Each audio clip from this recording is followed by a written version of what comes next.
On her wedding day, while her sister stood center stage in a gown that cost more than most people's rent, she sat in a folding chair in the corner. Her own father walked past her twice that morning without stopping. On the third pass, he finally slowed down, and what he said stopped her cold. "Try not to embarrass us. Not I love you, not you look beautiful." A warning. Like she was a problem the family was finally getting rid of. Her sister got the flowers, the rich groom, the front of the room. She got a husband nobody bothered to look at twice. A man who showed up to a wedding on a bicycle.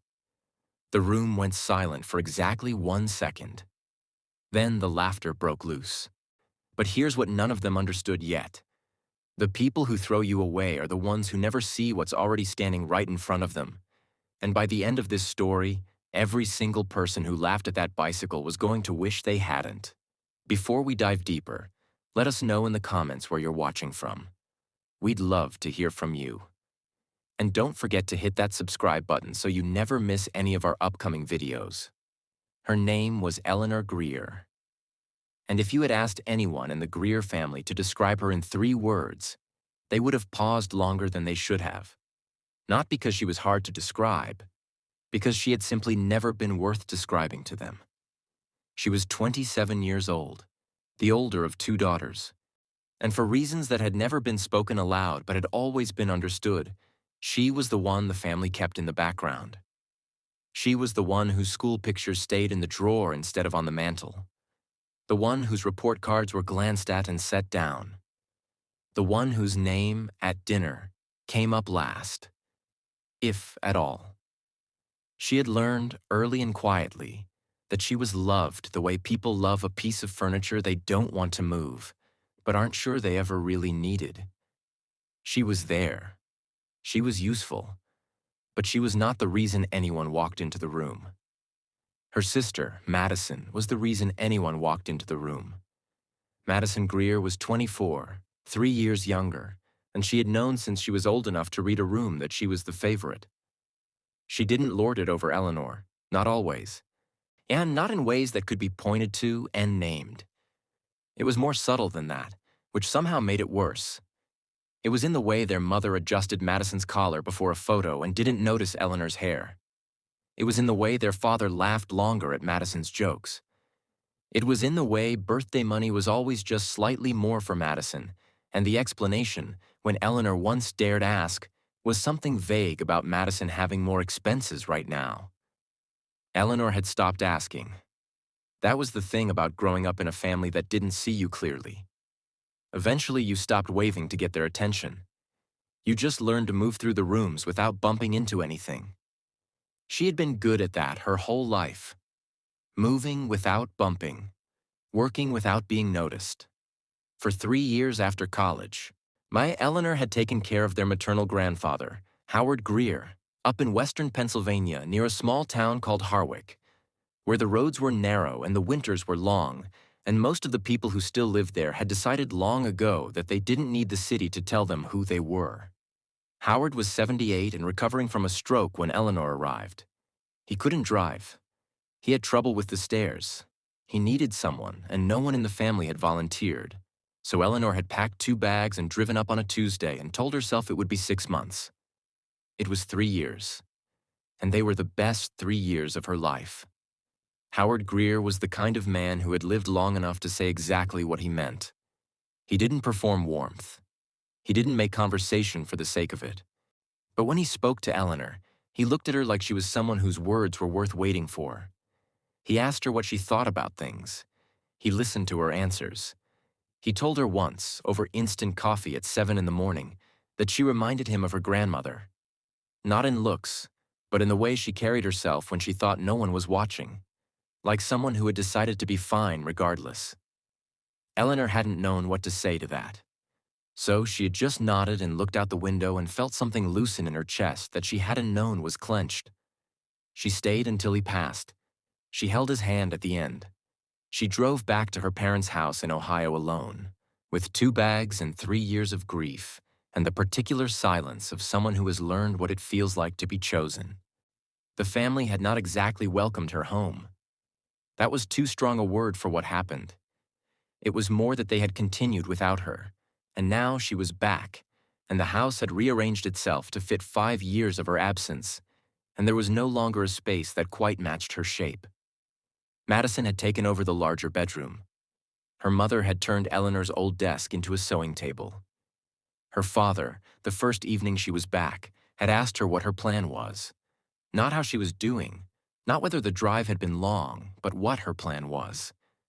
And then nodded at her answer and gone back to the television. She had taken the small room at the end of the hall and unpacked her 2 bags and sat on the edge of the bed for a while, listening to the house move around her. Anne thought about what Howard had said about being fine regardless. She had been home for 4 months when Madison announced her engagement. The man's name was Carter Holloway. He was 31, worked in commercial real estate development, drove a car that cost more than Eleanor made in 2 years, and had, according to their mother, the kind of family that people aspired to marry into.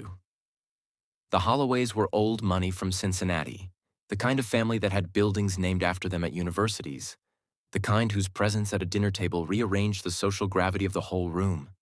Their mother had loved Carter before she had finished shaking his hand. Their father had called him son within a week.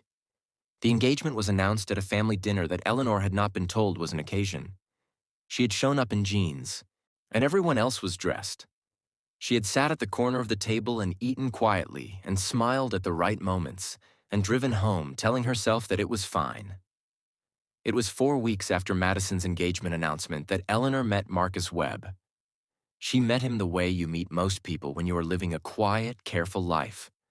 By accident, and in a way that seemed at the time like it would amount to nothing. She was at the public library on a Wednesday afternoon, returning a stack of books, and he was at the same counter, also returning books, and the librarian had somehow mixed up their stacks, and he had looked at the novels Eleanor was returning and said, without any setup, that he had read that one too and had strongly mixed feelings about the ending. She had said she agreed and meant it. They had talked for 11 minutes. She knew it was 11 minutes because she had glanced at the clock when they started and again when they finished, which was something she did when she was in a conversation she didn't want to end. He had asked if she wanted to get coffee.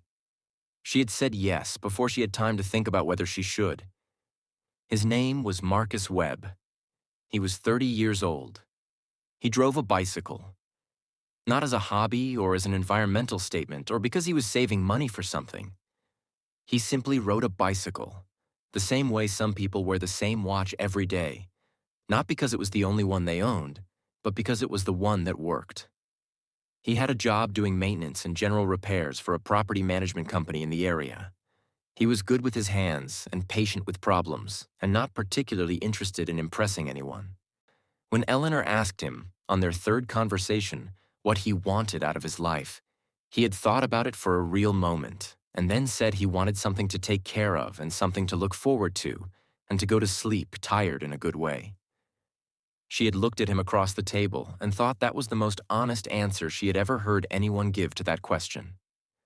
They had been seeing each other for 2 months when Madison and Carter announced the wedding date. And then, 3 weeks after that, Madison came to Eleanor with an idea. She thought it would be beautiful, she said. Meaningful, really. If they had a double wedding, Eleanor and Marcus could get married on the same day. The whole family together. 2 celebrations in one. Their mother's face when Madison suggested it, right there in the living room with all of them present, was the face of someone who had to work hard not to show her real reaction. Eleanor had watched her mother smooth it over with a careful smile and say, "Well, that's certainly an idea." She had watched her father glance at Marcus, who was sitting in the armchair by the window in a flannel shirt, and look away. She had watched Madison look pleased with herself in the way she always looked pleased with herself, like she had just given a gift that would primarily benefit the giver. Eleanor had said yes, not because it was what she wanted, because by then, she had learned that what she wanted was rarely the first consideration in any room that included her family. And she was tired enough and stubborn enough to decide that she would get married on this day in this house, and she would be fine regardless. Marcus, when she told him, had sat quietly for a moment and then said, "Whatever makes you happy." She had looked at him. He had held her eyes, and she knew that he meant it in the most literal sense possible. Not whatever keeps the peace, not whatever is easiest, but whatever actually, genuinely, in your bones makes you happy. And that was the difference between him and almost everyone else she had ever known. The morning of the double wedding arrived the way most important mornings arrive. Ordinary and slightly too fast. The Greer house was full of noise before 8 o'clock. Madison's hair was being done in the living room by a stylist their mother had booked 3 months in advance. No, Carter's groomsmen were in the backyard taking photographs that would go on social media before noon. The caterer's assistants were moving through the kitchen with the focused efficiency of people who had done this 100 times. And Eleanor sat in the small bedroom at the end of the hall in her wedding dress, which was white and simple and cost less than Madison's shoes, and did her own makeup in the mirror above the dresser while the house moved and celebrated around someone else. She had chosen the dress herself. She had told her mother she was going to look at dresses, and her mother had said she would come, and then hadn't. And Eleanor had gone alone on a Saturday morning, and found a dress in the second shop she tried. A clean, simple cut with a modest neckline and a skirt that moved when she walked. And she had stood in the dressing room and known it was the one in the particular way you know something is right when no one else is there to complicate it. She had bought it without calling anyone. She had brought it home and hung it on the back of the door, and her mother had glanced at it once and said, "Oh, that's sweet," in the tone people use for children's drawings. Madison's dress had a 6-page spread in its tailoring story. Eleanor's dress had a receipt in the bag and a good feeling. Her bridesmaid, her college friend Janet, arrived at 9 and found the iron already cool and Eleanor's dress pressed with a hand steamer that kept spitting. Janet did her best. The seam on the left side never quite lay flat. Nobody mentioned it. Eleanor's bouquet arrived with Madison's in the same delivery.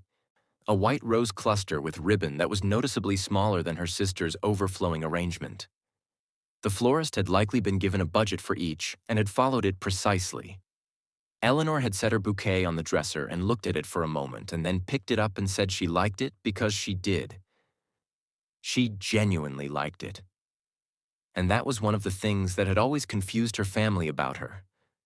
She could find something real to hold on to in almost anything. Her father knocked on the door at 10:15. She opened it. He stood in the doorway in his suit, which was new, and looked at her for a moment in the way people look at something they are checking off a list. He did not say she looked beautiful.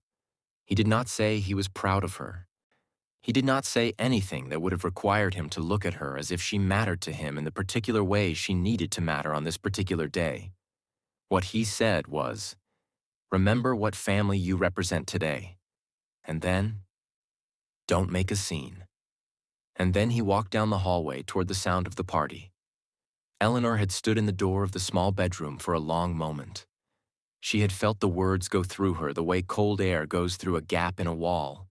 Not a dramatic gust, just a steady presence. Just the reminder that the gap was there. She had taken a breath. She had picked up her bouquet. She had told herself she was fine. Downstairs, Madison drifted over with the careful grace of someone who had practiced it. She was glowing in a way that photographs would spend years trying to recreate. Oh, she lowered her voice to Eleanor in the way she did when she wanted credit for being considerate. She said, "I've been thinking, Ellie. Maybe it's not too late to switch." She meant the grooms. She said it with a little laugh, like it was a joke, like it was just a funny little thought that had floated through. Let fate decide who ends up with who. Their mother appeared instantly, the way she always appeared when Madison needed someone to agree with her, and said everything has been arranged. Stop being dramatic. Madison pressed her hand to her heart and said she just wanted her sister to be happy. Everyone in the room nodded. Eleanor said nothing. She had noticed years ago that the most powerful thing she could do in rooms like this one was refuse to react, and she had gotten very good at it. Carter arrived first, stepping out of a black car in a charcoal suit with the low-key confidence of a man who had never in his life walked into a room and wondered if he belonged there. The family gathered at the window the way you gather at a window when something worth seeing has arrived. Their mother made a sound that was almost reverent. Their father straightened his tie. Madison glided to the door. And then, 3 minutes later, Marcus arrived. He came up the street on his bicycle the way he always came everywhere on his bicycle. Not fast, not slow, just steady, like someone with somewhere to be and no reason to perform the getting there. He leaned the bicycle against the porch railing. He straightened his jacket. He knocked on the door. And the room, which had been warm and celebratory, it went quiet in the way rooms go quiet when something has happened that everyone has an opinion about but no one has decided yet how to express. Then someone laughed. It started in the back, one of Carter's groomsmen, a short bark of surprise. And then it spread, the way laughter spreads when it has permission, through the room, through the caterers who looked up from the kitchen, through the cousins who pulled out their phones, through the uncles who shook their heads. Someone said, "Is that the groom?" And someone else said, "What kind of family sends their son to a wedding on a bicycle?"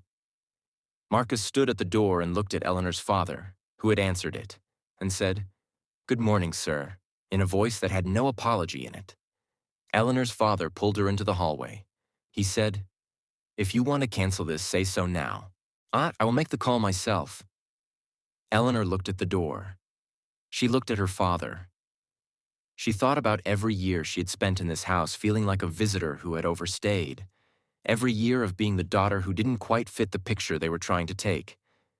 And then she thought about Marcus at the library counter, telling her he had strongly mixed feelings about the ending. And she said, "I want to marry him. He's kind to me. He looks at me like I'm a person. That's what I want." Her father had stared at her for a long moment. Then he had straightened up and said, "Then go," as if it were a dismissal, as if he were releasing her from something that had never been his to hold. They dressed her in 7 minutes. There was no ceremony about it, no big moment where her mother cupped her face and cried, Gano's sister squeezing her hands.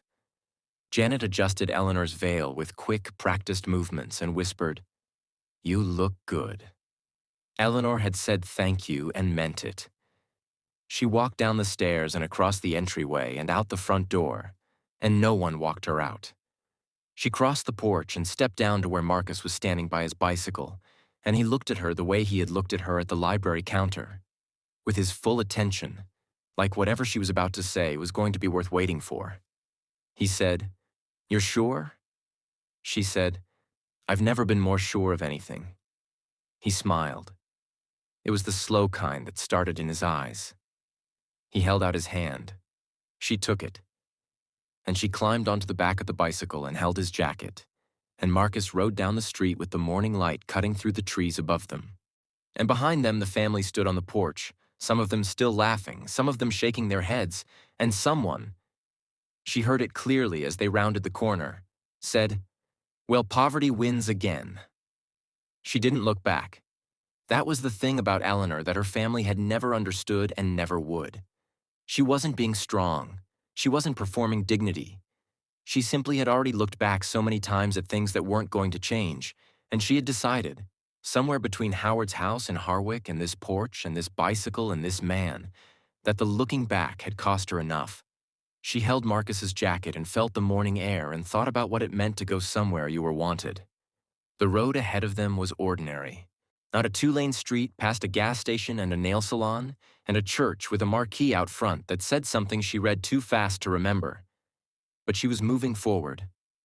And for the first time in as long as she could remember, forward felt like the right direction. Marcus lived in a 1-bedroom apartment on the 3rd floor of a building on Archer Street that had a working elevator on good days and a reliable staircase on all of them. The apartment was clean in the way that small spaces are clean when the person living in them has decided not to own anything they don't use. One window in the living room that faced east. A kitchen table he had found at an estate sale and sanded himself.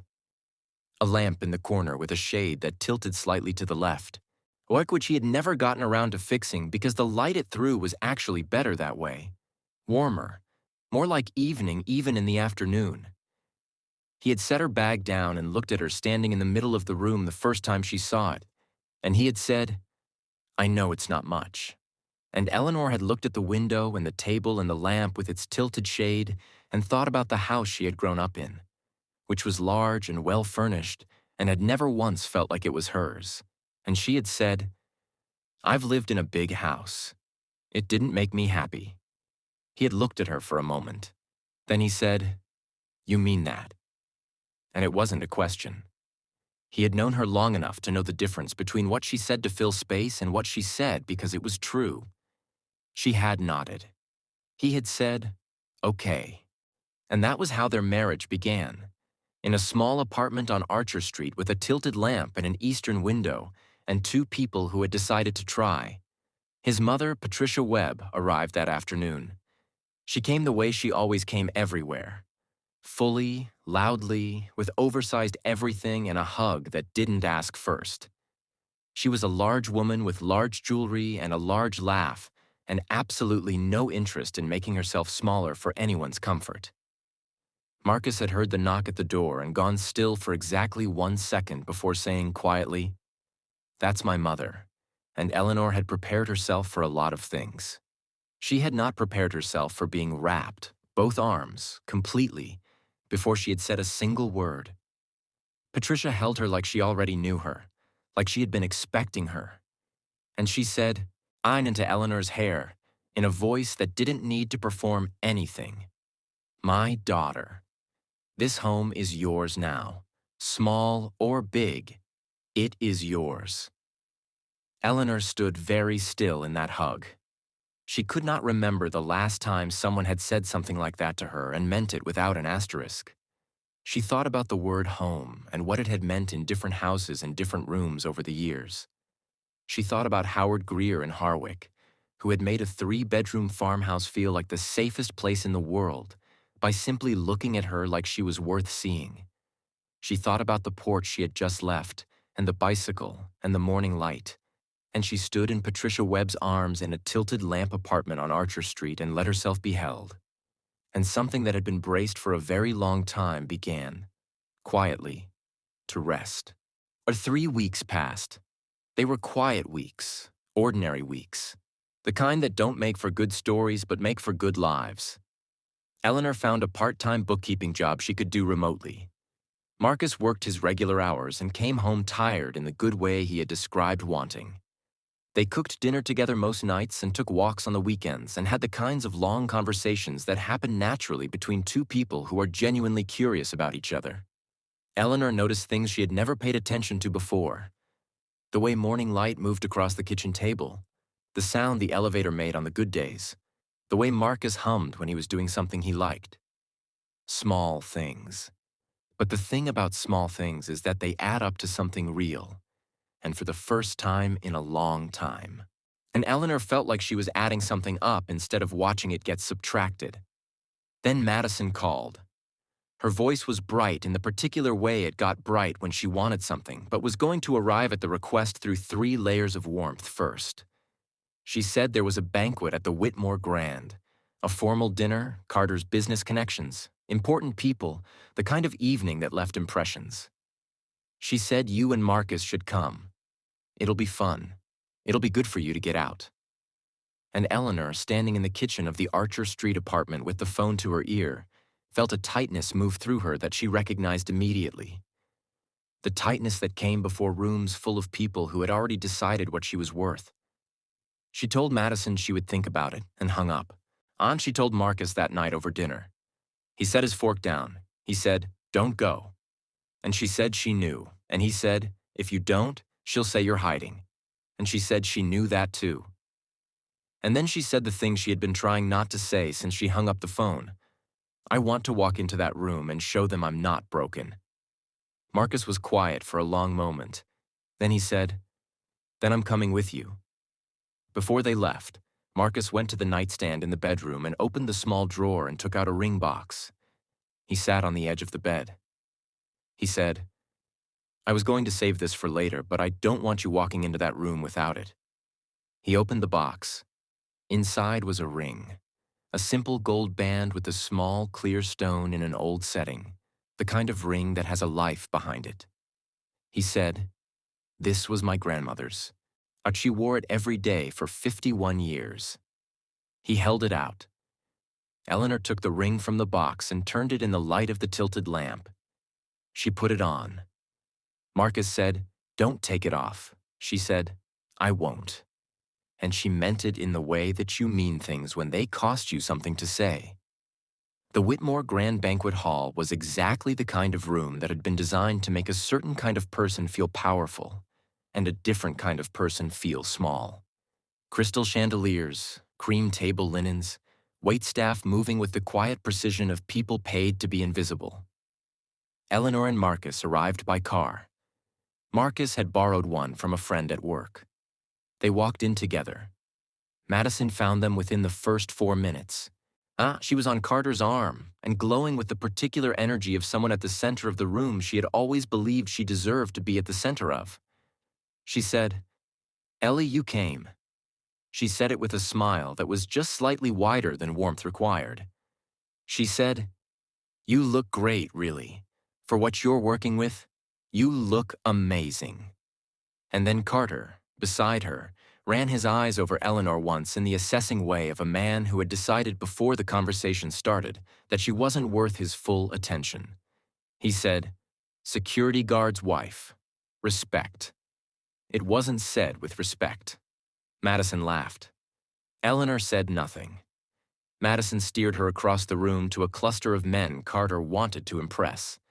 A property developer named Whitfield, a private equity manager named Greer, no relation, and a third man who was introduced as Mr.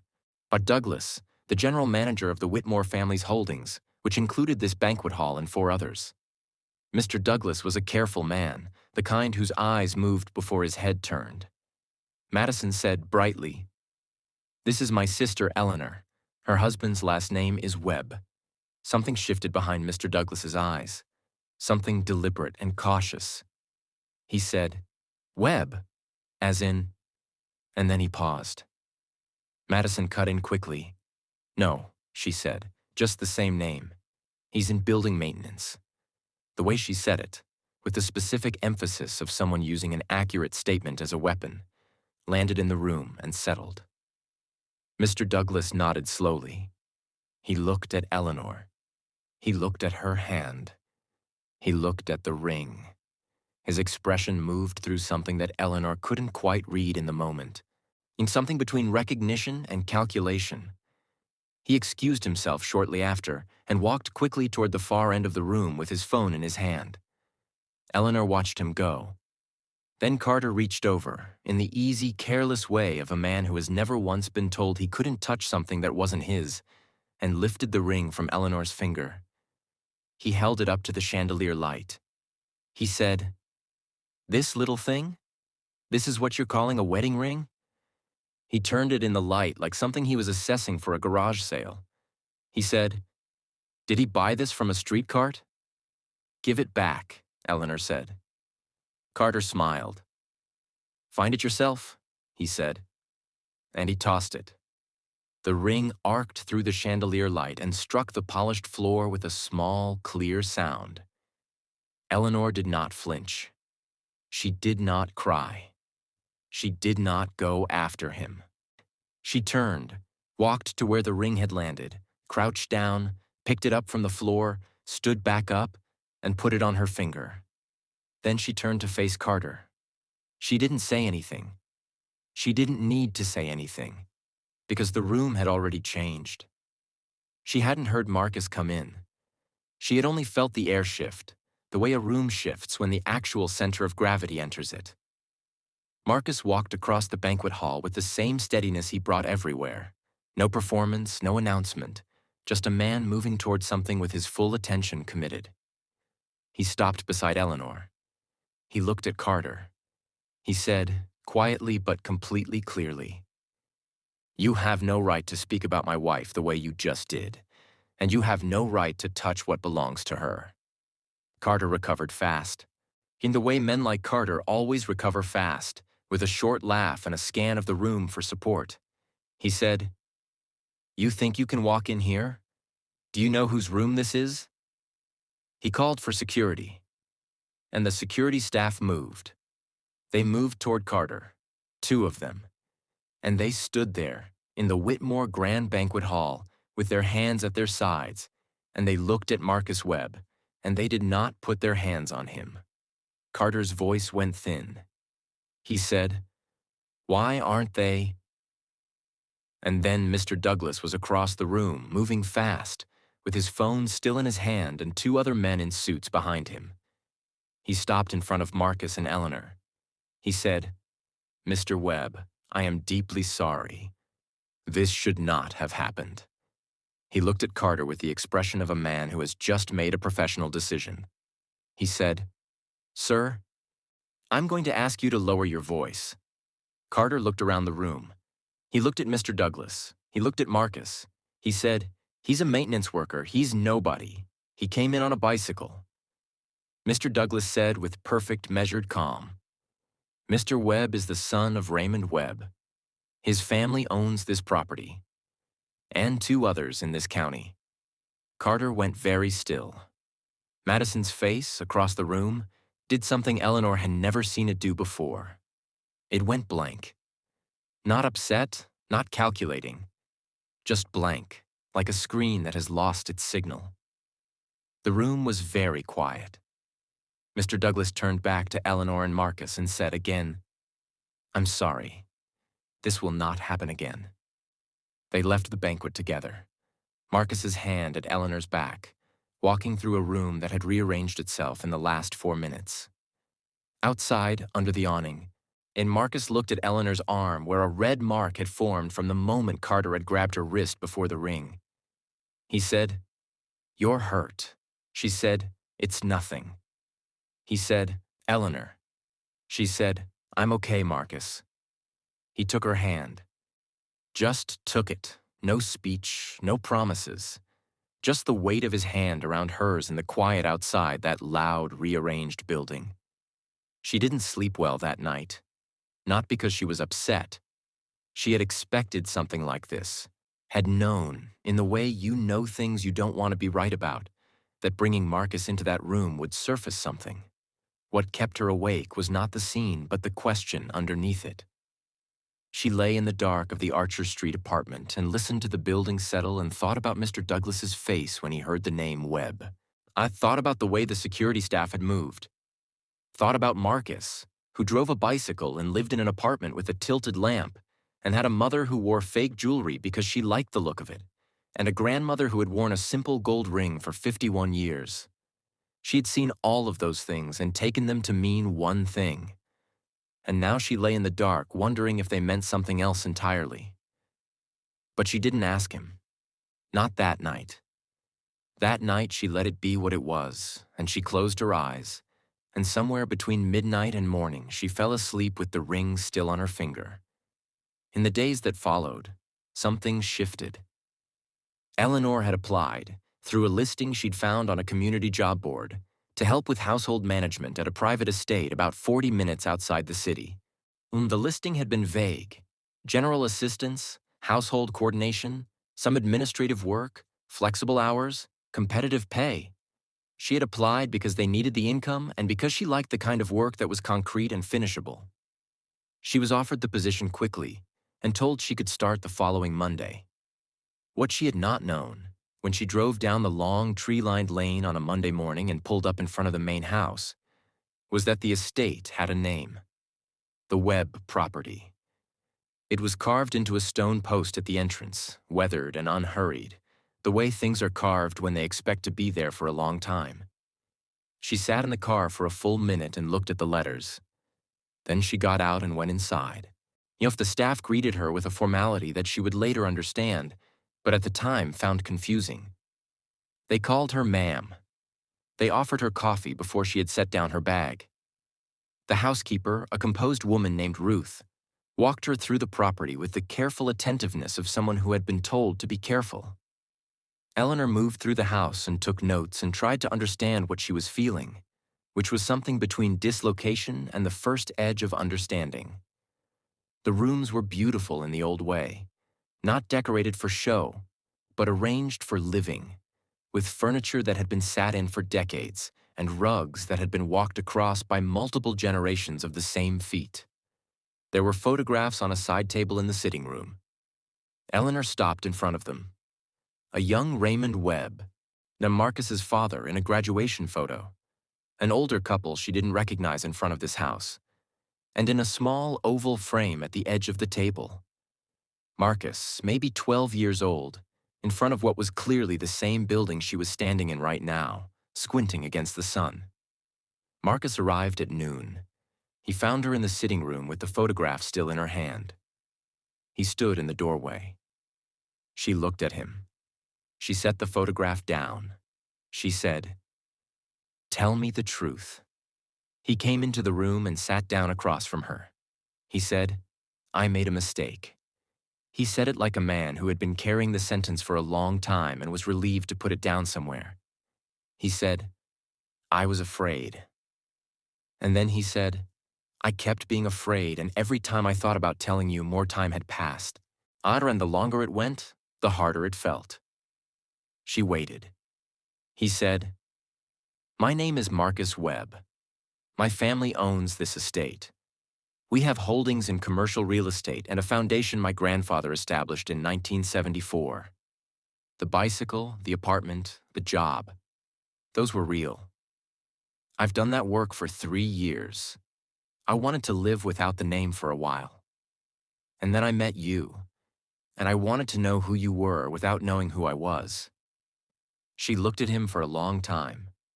She said, "You were testing me." He said, "I was trying to understand if what I felt was real."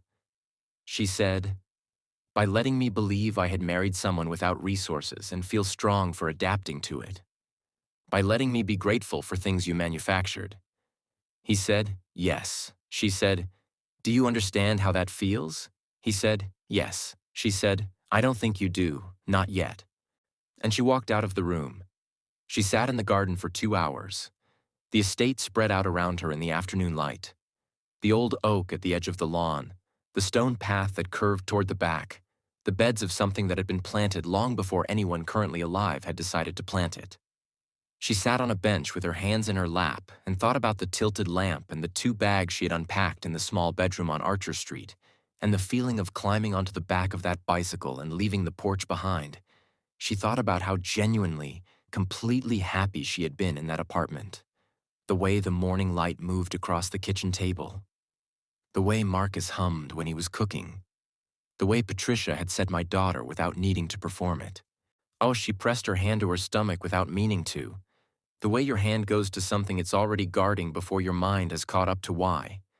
And she understood, sitting in the garden of the Webb estate in the October afternoon, that she was going to have to decide something. Not today, maybe not this week, but she was going to have to decide what she believed about people and whether the thing that had been real between them was still real now that she knew what it had been wrapped in. And she was going to have to decide that honestly, without anyone else's voice in her head. Not her father's, not her mother's, not Madison's. Just hers. She found out on a Wednesday from a doctor in the city that she was 9 weeks pregnant. She had fainted the morning after her conversation with Marcus in the sitting room, and Patricia had been there and had quietly called a car and taken her to the clinic without making it into anything larger than it was. The doctor confirmed she was fine, the baby was fine, and that she needed rest and significantly less stress. Patricia had wept in the waiting area in the uncomplicated way she wept, loudly and without embarrassment, and then had driven Eleanor back to the estate and made her tea and sat with her at the kitchen table until Eleanor said she wanted to be alone. That night, alone, Eleanor sat with the information for a long time. Not afraid, not overwhelmed, just rearranging things in her mind. The way you rearrange a room after new furniture arrives and you have to figure out what stays and what goes and where the light is now. She told Marcus in the garden 3 days later. She sat on the bench. He sat beside her, not close, leaving her the space she had been asking for without saying she needed it. She said, "I'm pregnant. 9 weeks." He was still for a long moment.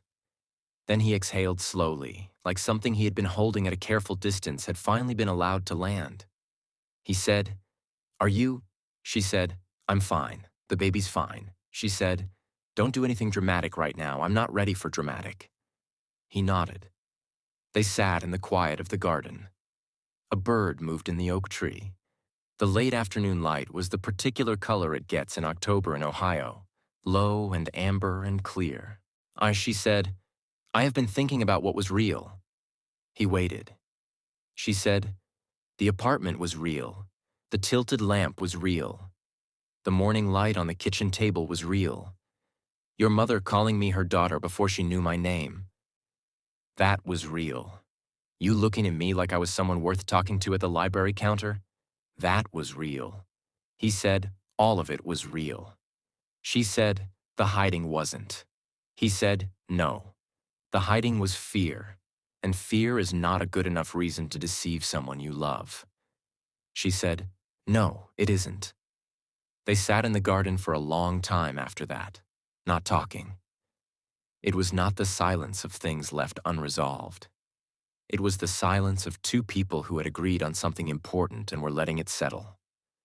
Marcus's family had a tradition, a formal dinner held twice a year, and where the Webb family and their close associates gathered at the estate for an evening that was less a social event than a reaffirmation. Not a display of wealth, more an acknowledgement of responsibility. To the foundation his grandfather had built, to the people who worked for the family, to something his grandfather had called the obligation of position. Raymond Webb, Marcus's father, had called Eleanor the week after the garden conversation to ask if she would come to the November dinner. He said, I know what you're thinking, and I don't expect anything from you. But I want you there, not as a guest, as family. The dinner was 3 weeks away. Eleanor said she would think about it. She thought about it for 2 weeks. Then she called Raymond Webb back and said yes. The night of the November dinner, saw Eleanor wore a blue dress she had bought 2 weeks before in a shop downtown. Not expensive, not elaborate, just the right color for the way she felt going into that room. Clear and unhurried and unwilling to apologize for anything. Marcus met her in the entry hall of the estate and looked at her the way he had always looked at her. She said, I'm still working through some of it. He said, I know. She said, tonight is separate from that. He said, I know that too. She took his arm and they walked into the dining room together. The table was set for 40 people. Eleanor had expected to feel watched, and she was, but not in the way she had feared.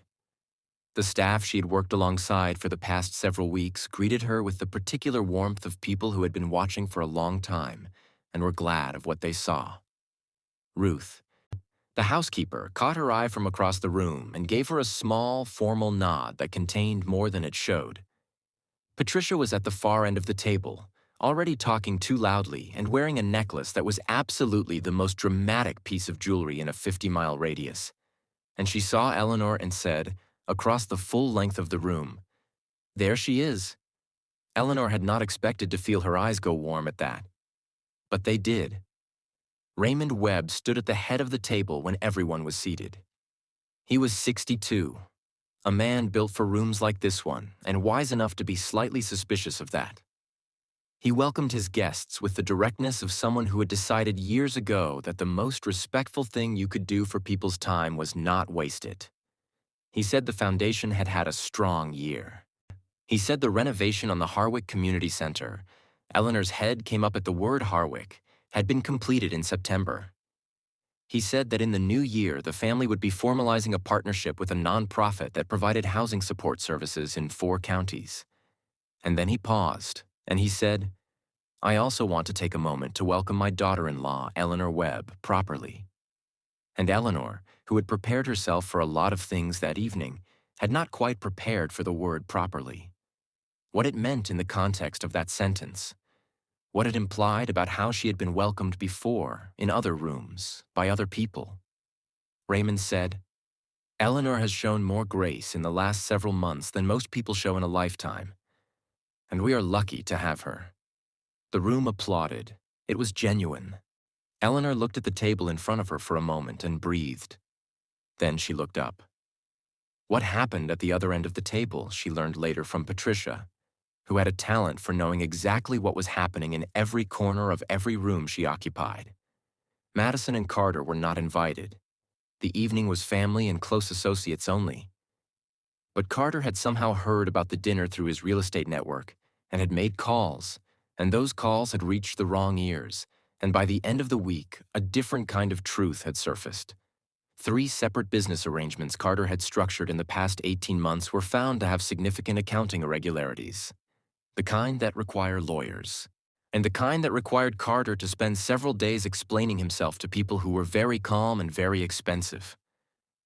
Madison had called Eleanor on a Thursday, her voice stripped of its usual polish. She had said, "I didn't know." Eleanor had said, "I believe you." Madison had said, "How are you doing this?" Eleanor had said, "Doing what?" Madison had said, "All of it. Just all of it. How are you so calm?" Eleanor had thought about it. She had said, "I think I stopped expecting the room to be fair a long time ago. So when it isn't, I'm not surprised. And when it is, that's just extra." There was a silence on the phone. Then Madison said very quietly, "I'm sorry about the wedding. For the switching thing. For laughing when Marcus. For all of it." Eleanor had said, "I know." She had said, "Call me next week when things are less loud." And Madison had said, "Okay." It was not a resolution. It was not forgiveness, fully, not yet. But it was the first true thing Madison had said to her in years, maybe ever, and Eleanor held it in her hand on the phone and let it be what it was. A beginning, or at least the possibility of one. The foundation that Raymond Webb's father had established in 1974 operated out of an office on the east side of the city, and Eleanor went there for the first time in December, 3 months after the bicycle and the porch and the morning light. She had been asked if she would be interested in helping to coordinate the housing services expansion. Not as a gesture, Raymond had been careful to say, but because Ruth had told him Eleanor had a gift for the kind of organized, attentive thinking the work required, and the foundation needed someone who actually cared about the problem rather than the resume. Eleanor had said yes before he finished the sentence. She started on a Monday. The office was small, with fluorescent lights and a coffee maker that had opinions about the temperature it was willing to reach. And Eleanor sat at her desk on the first morning and looked at the files spread in front of her and felt something she had not expected. She felt competent. Not in the way you feel competent when someone tells you you're doing well, but in the particular deep way you feel it when you are doing something that uses the actual parts of you that are worth using, and you know it, and you don't need anyone in the room to confirm it. There was a woman at the office named Diane who had been with the foundation for 11 years, and who approached Eleanor's arrival with the professional caution of someone who had seen well-meaning family members cycle through before. Diane was direct, organized, and not interested in small talk before 10 o'clock. Eleanor liked her immediately. They fell into an easy working relationship built on mutual respect and the shared understanding that the work was what mattered. By February, they had mapped out the expansion plan. By March, they had begun the first site assessments. Eleanor drove to 3 counties over 4 days and visited community centers and church halls and nonprofit offices and talked to people about what they actually needed and wrote it down and brought it back and turned it into something workable. Marcus came with her on the 4th day. He drove. She took notes. They talked over sandwiches at a picnic table outside a church in a town called Belmore, and Marcus said, watching her organize her notes, "You know what Howard saw in you?" She looked up. He said, "Whatever you reminded him of. I see it. I've seen it since the library counter." She said, "A woman with too many books to carry?" He said, "A woman who pays attention to the right things." She looked at him across the picnic table in the March sun. She said, "Stop making me feel feelings right now. I'm working." He had laughed. That slow, full laugh. She had pressed her lips together to keep from grinning and gone back to her notes. The baby came in June. A girl. They named her Rosalind, after Howard Greer's wife, Eleanor's grandmother, in whom Eleanor had never met, but whom Howard had described to her over instant coffee on winter mornings with the particular tenderness of a man who had loved someone for 40 years and never gotten over losing her. Patricia arrived at the hospital 3 hours before the birth and left 2 days after they came home, during which time she reorganized the kitchen, told every nurse she met that she was a grandmother, and cried at least 4 times that Eleanor witnessed, and probably more that she didn't. Raymond came the day after the birth, with a card that said simply, "Welcome to the world, Rosalind Webb." On the back, in his careful handwriting, "Your grandmother Audrey wore flowers in her hair at every important occasion. I suspect you will too." Eleanor had read it twice and handed it to Marcus and looked at the ceiling for a moment. She was very tired. She was very happy. These two things were not in conflict. Eleanor's father called when Rosalind was 6 days old. She almost didn't answer. She answered. He was quiet for a moment, and then he said, "I heard you had a girl." She said, "Yes." He said, "Is she healthy?" She said, "She is." Another silence. Then he said, in a voice that was smaller than his usual voice, the voice of a man who has had 6 days to think about something and has arrived somewhere uncomfortable. "Eleanor, I want to say." And then he stopped. She waited. He said, "I handled things badly." She said, "Yes." He said, "More than badly." She didn't argue. She said, "What is it you want, Dad?" He said, "I want to know if there's a way back from it." She sat with Rosalind in the chair by the window. The June morning was bright outside. She thought about what Howard had told her once about forgiveness. Not the easy kind, not the kind that pretended things hadn't happened, but the hard kind, the kind that required you to look at the thing clearly and decide what you were going to do with it. She said, "I don't know yet." She said, "But I'll call you when I do." He said, "Okay." He said, "She sounds healthy. You sound good." Eleanor said, "We are." And she meant both things completely. There is a particular kind of strength that doesn't announce itself. It doesn't need to. It's not the strength of someone who has fought the loudest or won the most visible victories. It's the strength of someone who has learned, through years of being overlooked and dismissed and placed in the corner and handed the smaller bouquet, that their worth was never actually in anyone else's hands to assign. And Eleanor Greer had understood that for a long time, in theory. She had understood it in Howard's kitchen in Harwick, over instant coffee. She had understood it in the small bedroom at the end of the hall and in the dress shop on a Saturday morning. And in the moment, she climbed onto the back of a bicycle and held a stranger's jacket and didn't look back. And she understood it now, on a Thursday evening in June, sitting by the window in an apartment on Archer Street. They had kept the lease, because Eleanor had said she wanted somewhere small to go back to sometimes. And Marcus had said okay without asking why, because he understood. With Rosalind asleep in her arms and the tilted lamp throwing its warm, evening-colored light across the floor.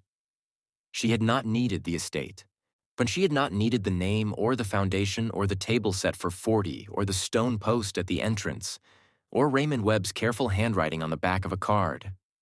She had needed none of it to know who she was, but she was also honest enough to say that it was good. It was good to have resources that could do actual good. It was good to have work that used the right parts of her. It was good to have a mother-in-law who called her daughter and meant it. It was good to have a husband who had made a serious mistake and owned it fully and was doing the patient, unglamorous work of rebuilding trust one day at a time. These things were good. She could hold them, and also hold the truth that she had been herself before any of them arrived. That she had always been herself, and the family that had put her in the corner had not taken that from her. They had tried, in the quiet, accumulated way that families try these things. Not with cruelty exactly, but with carelessness, which can do the same damage over a longer time. But Eleanor had something that carelessness couldn't quite reach, something she had learned from a man in a farmhouse in western Pennsylvania who drank instant coffee at 7 in the morning and looked at her like what she said was worth waiting for. She knew how to pay attention to the right things. And she had paid attention, all her life, to the thing inside herself that stayed when everything comfortable was removed. And it had always stayed. It had stayed on the bicycle and in the small apartment and in the garden after the hardest conversation, and in the doctor's office and in the foundation's fluorescent-lit office, and at the picnic table in Belmore in the March sun. It had stayed. It was still there. It would always be there. And no one, not her father, not her sister, not a room full of people who had laughed at a bicycle, had ever had the power to take it. The people who threw her away had not built the throne she came home to. She had built it herself, one true thing at a time, in rooms no one was watching. They had simply been in the building when she arrived,